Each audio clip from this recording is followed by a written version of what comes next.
One of the most common terms that you'll see getting thrown around the competitive Overwatch community is the concept of synergy. Like, these guys played together in contenders, so they must have a lot of synergy. Or maybe they're trying to combine Korean and Western players. I think it's going to be really hard to build synergy. So what is synergy? To outsiders, this might sound like a weird voodoo word, a strange energy that surrounds certain teams after they've played together for a long time, superpowering their abilities. While I'd love to believe that Orisa's supercharger exists in real life, the truth is much more mundane. Synergy, basically, is just teamwork but on steroids. Like, hopefully every time you enter a ranked game, you're using teamwork, but synergy is the next level.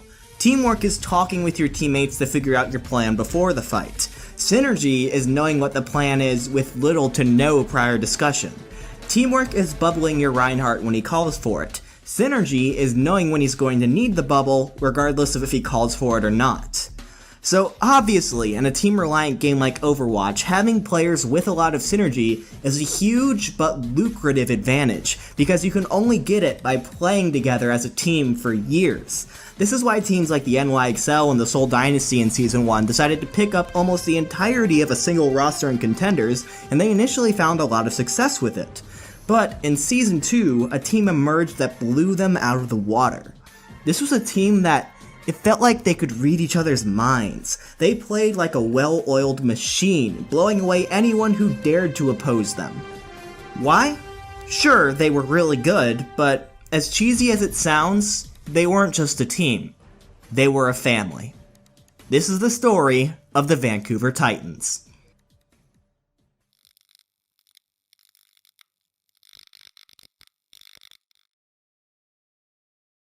Runaway is one of the most recognizable and universally loved teams in the Overwatch community, and this includes the Overwatch League teams. A while back, I made a video talking about Runaway's story up until the Overwatch League, so if you want the full rundown, you can watch that. But for the purpose of this video, I'll give you the very short version. Runaway is a team that has been around since the beginning days of Apex, or the Overwatch League before Overwatch League. However, unlike most of the other teams in this tournament that had big gaming organizations behind them, Runaway was run and financed by one guy, a popular Korean streamer named Runner, and later his wife Flowervin joined in as well. They were constantly the underdogs. They wore these cute pink sweaters on stage that endeared them to the audience, yet they pulled off some of the biggest upsets that the game has ever seen. The king of Earthshatters in this tournament needs to come up big here if he wants to send his team to the finals. Looks like they're going to have to wait though as Bumper goes down and this push probably going to get stalled out. Oh, a 5-man Earthshatter though. They're going to give the nano boost. He gets two. The Eye of the Kaiser. Runaway coming in on paper. Oh my. Such an underdog in the semifinal, and they will win it 3-2. Runaways going to the semifinals, and Runner. However, while they made it to the finals multiple times, they were never quite able to win a major title. When Overwatch League Season 1 came around, some of the players got offers to play on Overwatch League teams, but they turned down these offers in order to wait for an opportunity in Season 2 where they thought they could get on a team together. The team had gone through a lot of personal and financial issues that came with only being financed by one person instead of a big group, and that's why they felt more like a family than a team, and they wanted to stick together. And then, right as the floodgates opened for new teams in Overwatch League Season 2, the gamble paid off. Runaway finally managed to win their first major trophy, as they won Season 2 of Contenders Korea 2018. It's gonna be the K. OT is gonna plummet, and that just should be it. Runaway, they finally got it. The third attempt, they get the championship win. We got more confetti. Don't worry, guys. We're gonna pop some more off. The third timeout, they managed to push themselves over the finish line. They get the victory all the way to 8 maps, all the way to 3 rounds on Ilios, but they finally do it. They did it. With 8 new teams entering the fray, Runaway players are going to be one of the hottest items for Season 2, and still, they held out for a team that was eventually willing to sign them all together. That team was the newly founded Vancouver Titans. The Titans are owned by the Aquilini Group, and people in that area might recognize the name as the same group that owns the Vancouver Canucks in the NHL. But to help run their first esports team, Aquilini hired Luminosity Gaming to handle the operations of the Titans. Luminosity are everywhere. They're one of the biggest and most successful organizations in esports, boasting teams in A-tier esports like Rainbow Six, Apex Legends, and Call of Duty. They've even had a presence in Overwatch before. You might recognize names like Jake, Super, and Avast, who played for LG Evil pre-Overwatch League. So the team had a strong-looking organization, but what about their staff? Well, to help with team familiarity, Yang Wan was joining from Runaway. Then you had Pajion, who had recently put together an incredible winning streak while coaching for Fusion University, and finally you had Harsha, who was signed as an assistant coach and the Western representative, as it will, to help the team adjust to living in the United States. It's an underrated but very important position to have. As far as the roster itself goes, I don't have to say too much else. Vancouver picked up the entire team. Bumper, Janu, Siominsu, Stitch, Hureg, Twilight, and Slime. These are some of the most accomplished names in Overwatch who weren't in Overwatch League already, so the spotlight was definitely on Haxel to start off, as he's been part of the team since the very beginning and has been a standout DPS player the whole time, especially on Genji. Then, to fill out their 8th slot, they added Repel, a promising flex support from another top team called Element Mystic. These guys were stacked, and everyone was looking forward to see this team play on the biggest stage possible. But there were a few doubts. Listen, everyone loves the story of Runaway, but they have a very streaky reputation in competition, getting to the grand finals of Apex Season 2, only to fall out in groups during Season 3, and then they made the finals again in Season 4. Yes, they finally won a title, right before Overwatch League, and that was awesome. But it was by the skin of their teeth, in a 4-3 match that went to 8 maps because there was a tie. And it was without former powerhouses like Lunatic High, LW Blue, CC Busan, or Envious challenging them for it. As fanboy triggering as it may sound, was Runaway truly Overwatch League level? It's time to find out.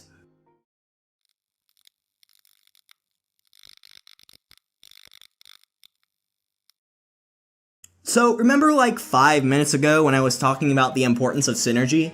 Well, obviously it could be argued that the Titans had the most synergy out of anyone in the entire league. And this would be huge, especially entering a GOATS meta.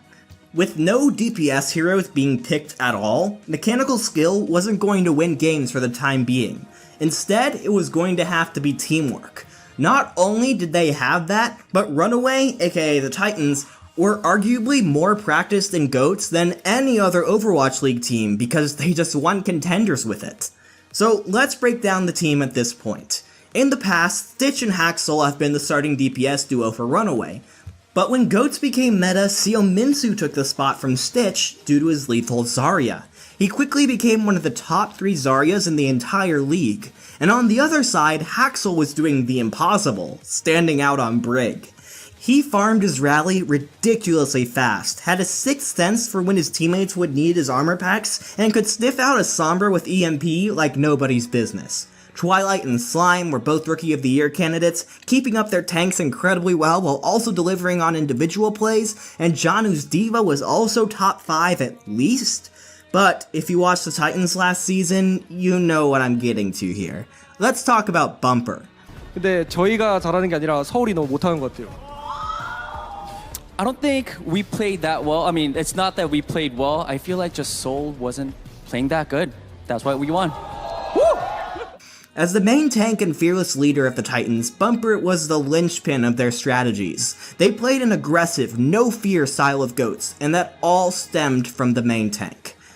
Let's be clear, Bumper played like the plat Rhines that int your ranked games. And my Look spirit at this. animal. He pulls out these maneuvers, he hides around the corner. This is something that I do in my diamond games, but he does it on the Overwatch League stage. But the difference is that it worked. It worked because the Titans were expecting it and followed up on it beautifully, making Bumper one of the most fun players to watch in the entire league.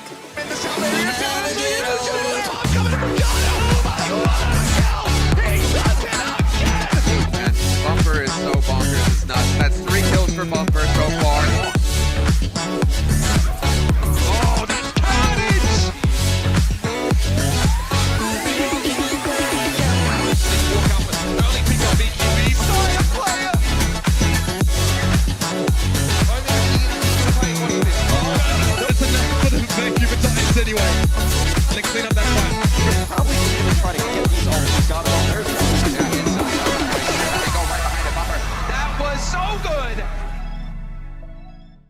So, were the Titans Overwatch League level? Well, after a 7-0 stage, I'd have to say yes. Vancouver were the #1 seeded team at the end of the stage, and they played like the team that knew they were the best, sweeping through the Uprising and the Dynasty until they met their fated enemies for the first time, the San Francisco Shock.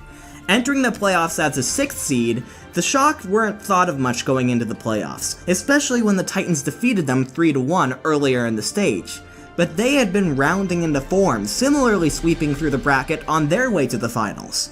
What followed was, in my opinion, the best Goats Mirror matchup that we've ever seen, and ever will see. A full 7-map affair, with two teams who had mastered the meta trying to predict their opponent's moves 3 steps ahead of time. They fought hard, trading clutches and fighting for positioning, but this time it was Vancouver who eventually edged out the win. That's the first pick, and now the rest would follow. Bumpy hits a huge shatter, and the Vancouver Titans stand on the precipice.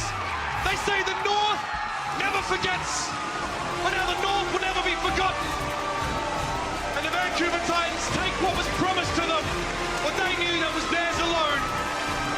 They will be the Vancouver Titans, your Stage 1 champions. At this point, the Vancouver Titans had never lost a game on the Overwatch League stage. They had top 5 players in every position and trusted each other no matter how absurd their plans may have been. They were the best Overwatch team in the world.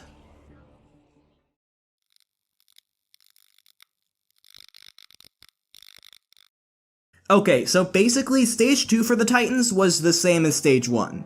I'm serious, nothing really changed for them. I mean, why would you when you have a formula that you've proven works really, really well? The Titans would cruise to their second 7-0 stage in a row, remaining undefeated on the Overwatch League stage for the same reasons as in Stage 1. The Titans were still on top. Or were they? See, on the other side of the rivalry, San Francisco had truly woken up.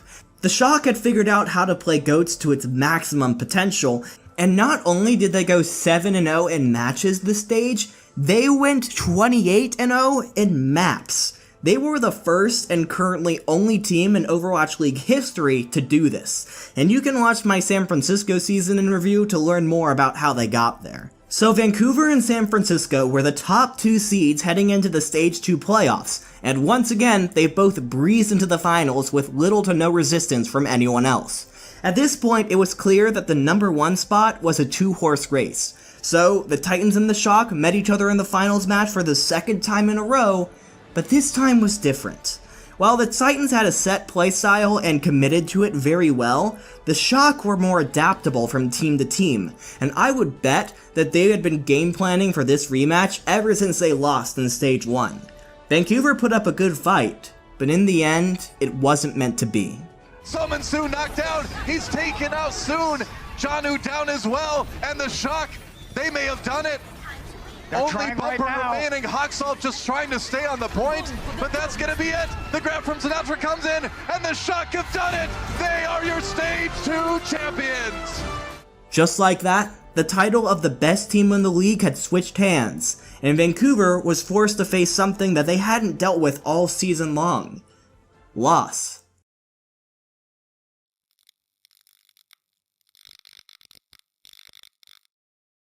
So with Vancouver finally taking their first L, their armor, which seemed impenetrable at first, started to show some cracks. All of a sudden, teams like the Reign and the Gladiators, who couldn't touch the Titans at all earlier in the season, were taking maps off of them. The team's hold on their undefeated regular season records started to falter, and it was only a matter of time until someone beat them. But no one was expecting for the LA Valiant, who went 0-7 in Stage 2, to be the ones to snap the win streak. How? Here are the main reasons. First of all, the Valiant had the scouting advantage here. See, shortly before this game, the Valiant signed main tanked Fact Fiction and DPS Shax to their team, and they both played the entirety of this game. This was 1/3 of the Valiant starting lineup that Vancouver wasn't very familiar with, and therefore, LA was able to take advantage of that lack of information. Second of all, the Valiant took full advantage of Sombra in this game. Sombra had slowly been gaining popularity over the course of the season, but this game in particular really showed everyone why she can be so powerful in a GOATS meta. Is Bumper getting a little too aggressive? Just hack him. His shield is gone and you can burn him down pretty easily. Are the Titans getting a little too confident? Use the MP to silence them and force the tempo right back where you want it to be. And this is what I really want to hit on here. Up until this point, Vancouver had thrived on using their hyper-aggressive styles to keep opposing teams on the back foot. They were the ones controlling the pace of the game. Even against the Shock in the Stage 2 playoffs, you never got the feeling that the Titans were out of their comfort zone. It was just that the Shock played it a little better. This game was the first time where it genuinely felt like the Titans were not in control of the game. Mostly, it was the Valiant who were dictating the tempo through their fantastic Sombra play, so much so that we even saw the Titans swap off of pure GOATs, putting Siominsu on McCree or a Sombra of his own. Siominsu's switching is really important because while Siominsu is a fantastic Zarya player, his overall hit scan abilities have always been questionable, and without his bubbles, Bumper couldn't play as aggressively as he wanted to either. Again, the Titans not in control, being forced to adjust their strategy for their opponents instead of the other way around. The Valiant took the win 3-1, and Vancouver's regular season winning streak ended at 19. Just like that, the formula to beat Vancouver had been cracked. Force the Titans off tempo, and they weren't that difficult to beat. Unfortunately for the other teams, this was much more difficult than it originally sounded. Maybe the team got it together after that one game, but despite other teams trying similar strategies, it would be rare to see the Titans that off balance again. Until the semifinals of the Stage 3 playoffs. See, Vancouver finished Stage 3 as the second seed once again, going 6-1, and swept the Outlaws, just like the script said. It looked like we were heading towards a third straight final between the Titans and the Shock, but then the Dragons came along and was like, screw your script, have you ever heard of Farah? And again, for more details on that amazing playoff run, I have the Dragon season in review. But what's really important here is that with their incredible DPS play, utilizing the disruptive power of Farah and Sombra, the Dragons were the second team ever to truly catch Vancouver off guard. Good for them, we really needed some variety. The Titans would bow out of Stage 3 as the semifinalists, but there's not much shame in that, especially when the Dragons ended up winning the whole dang thing.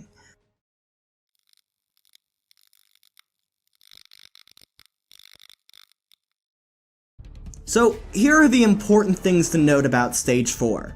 Rolllock is here, and with it, GOATS was officially dead. Instead, we moved to a meta that mostly focused on Orisa as the main tank. Orisa, as a character design, is more passive. It's designed around putting down your shield and standing behind it, and Bumper does not have a passive bone in his body.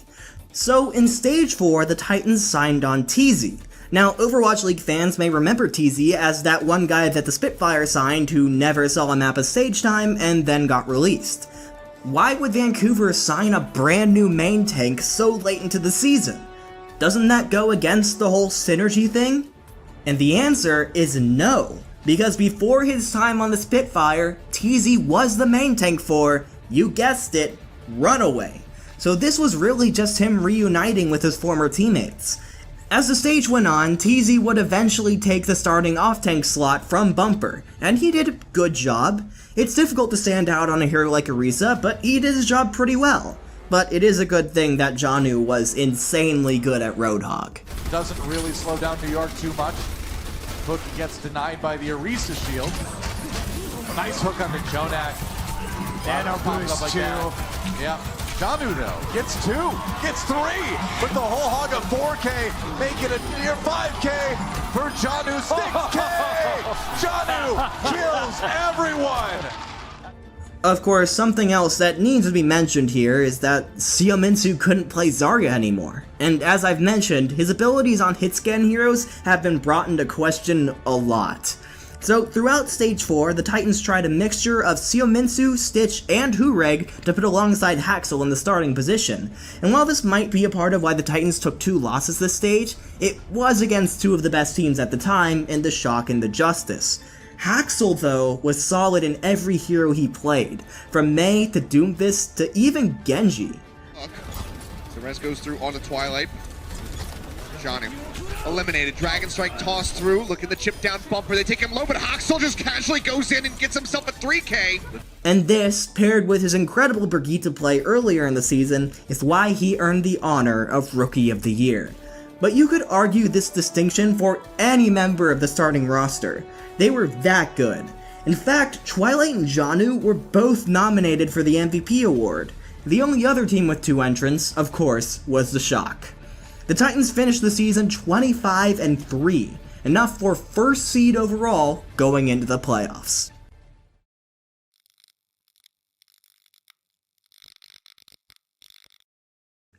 So I'll give this to the other teams. You really made Vancouver fight for it.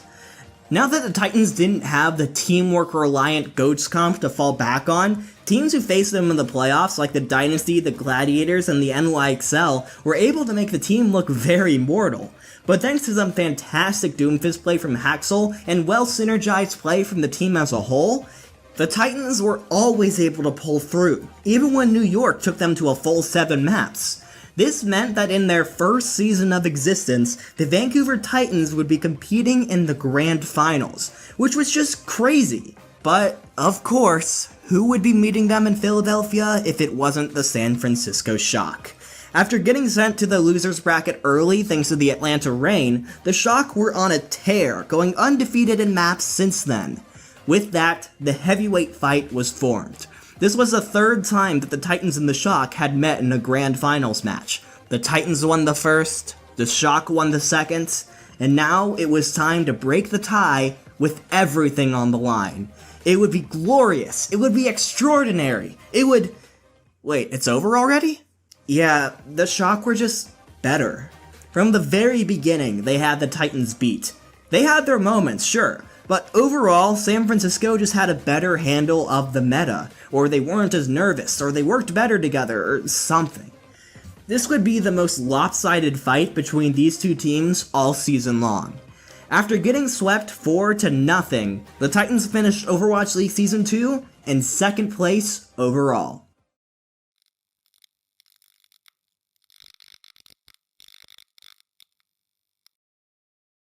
It would be a really hot take to say that the Titans weren't a top 2 team in Season 2.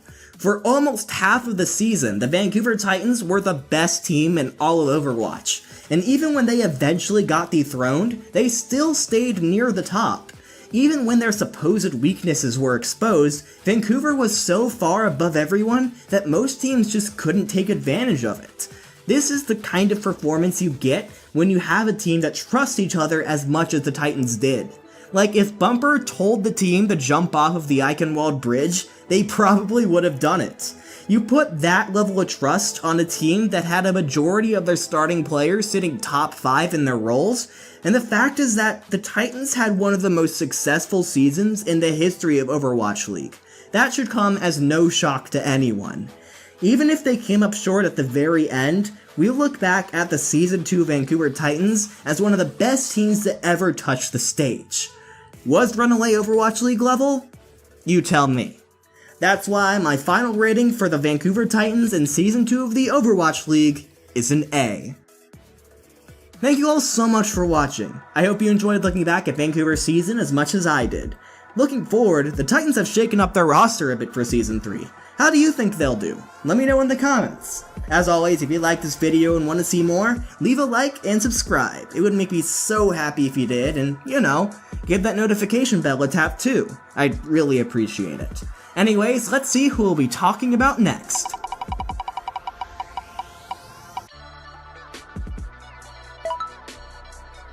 Oh, Philly. Cool. Okay, I'm gonna be honest with you guys, I've been kinda dreading this one, but the wheel has spoken! And I know there's a lot of Philly fans out there waiting for this one, so I'm sorry in advance. So I'll see you next time for the Philly season in review, but until then, don't get tilted.